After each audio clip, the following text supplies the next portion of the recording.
I know what this party needs!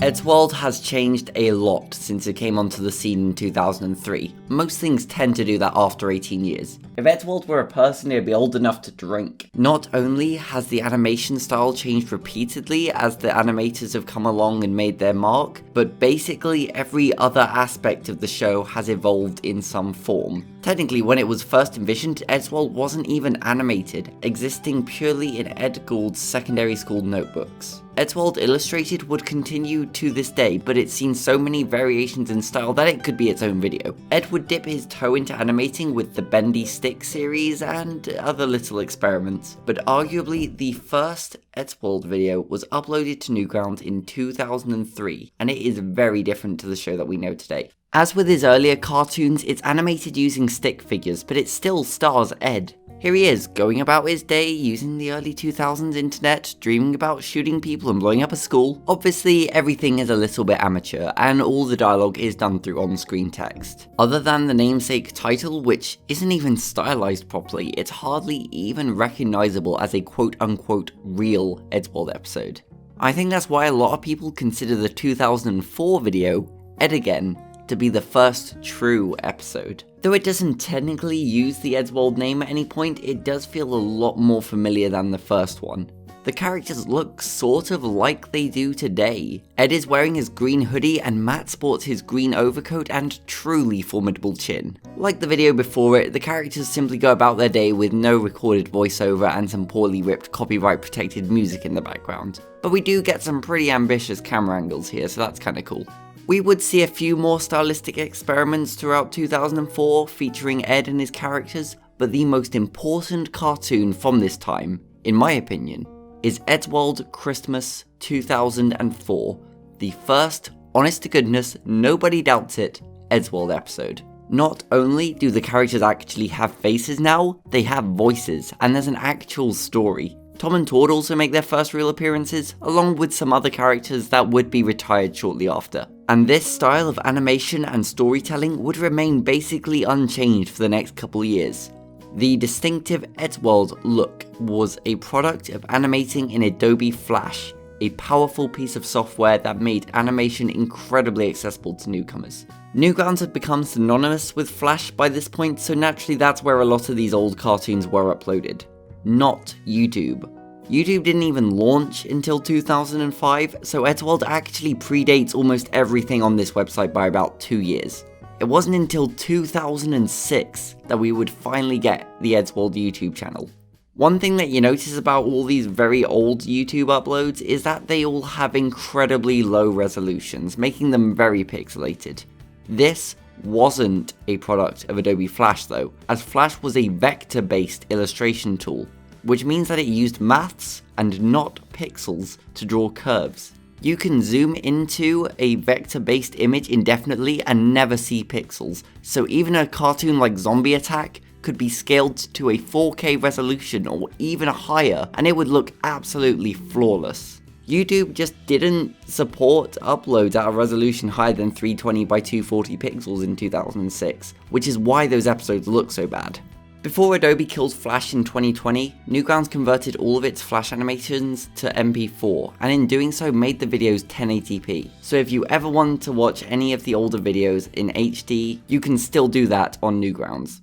I feel like the biggest step up in terms of style came around 2007-2008, sometime between Hello Hellhole and Ruined. I couldn't tell you what it was, just something about the way the characters looked and moved and talked just felt so much better than any of the stuff that came before it. And I think that a lot of people would agree, because when you ask fans what their favourite episodes are, the furthest back they'll think is probably 2007's Hello Hellhole at the very earliest. Everything before that kinda just feels like a prototype of what the series would become. It was probably the success of these episodes that brought about what I like to call the classic era of the show. Though we'd continue seeing some of the weirdness and experiments that made up a good chunk of the earlier years, most cartoons started having somewhat of a structure. In each video there would be a story with conflict. Characters would have some agency. They'd often visit new set pieces or introduce supernatural and sci-fi elements. Also, Tord left, but we're not going to talk about that because there's just no time, alright? The character designs also saw a massive spike in quality, if you ask me. At this point, Gould was creating Eddsworld while studying animation at university, and the episodes were starting to look on par with what was on television at the time. The look of Eddsworld had really found itself and matured, with clean lines and fluid movement and on-point physical comedy. When a particular group of people think of Eddsworld, this is what they imagine. The show had achieved a solid identity and developed a huge following of die-hard fans and casual enjoyers alike. In 2009, Ed was hired to make an episode for the opening ceremony of the 2009 Climate Change Conference in Copenhagen, attended by actual world leaders like, Barack Obama. Less than a year later, the BBC hired Ed to animate a sketch for one of its shows, Mitchell & Webb. Nowadays, it's not uncommon for YouTubers and influencers to get their own movies and appear in television outside of internet culture. But back then, that kind of respect was almost unheard of in the YouTube world. Eddsworld was one of the first YouTube phenomenons to really value quality above all, a trend that thankfully followed us into today.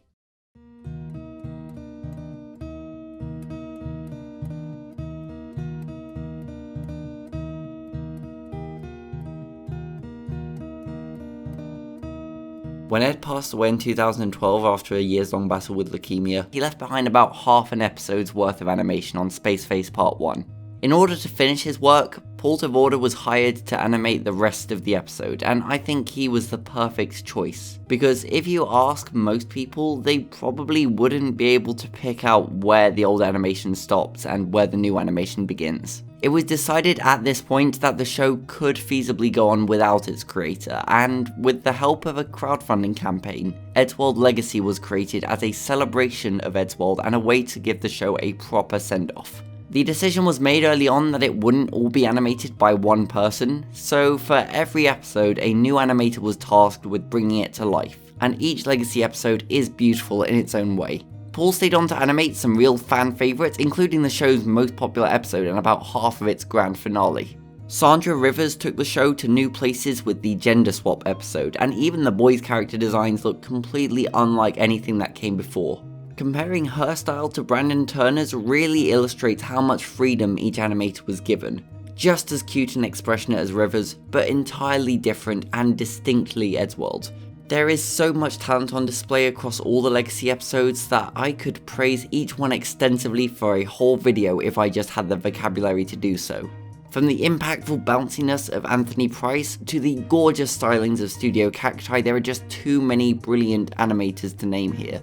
My personal favourite though has to be the look and feel of Hide and Seek as animated by Katie Knit. The colours, designs and movement within that episode are honestly some of the best I've seen in anything animated, in my opinion at least. It's almost hard to forget that this wasn't animated for TV. It's not airing alongside something like Gumball or Gravity Falls, despite it looking just as good, if not better, than a lot of the shows on television today.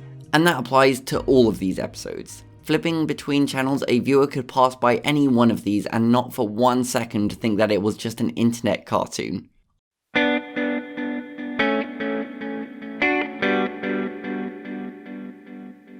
After the end part 2, Eddsworld went on a 4-year hiatus. To a lot of people, the idea of Eddsworld returning was simply an impossibility. Partially due to external factors, but also because it would be a monumental feat to follow up what had been accomplished. But the team had in fact been working on something behind the scenes for a good while, and one of the biggest decisions to make would be the look of new Eddsworld. Like, whenever an old cartoon is rebooted, the first thing that people like to do is compare the way it looks to the original, so making the thing look nice is super high on the priority list. But Eddsworld has had so many looks throughout the years. What should Eddsworld 2020 look like? Should it mimic the classic but dated style of the early 2000s, or adopt one of the many looks of the Legacy era? Or maybe it should deviate from the familiar entirely, giving the show a new identity but potentially alienating longtime fans.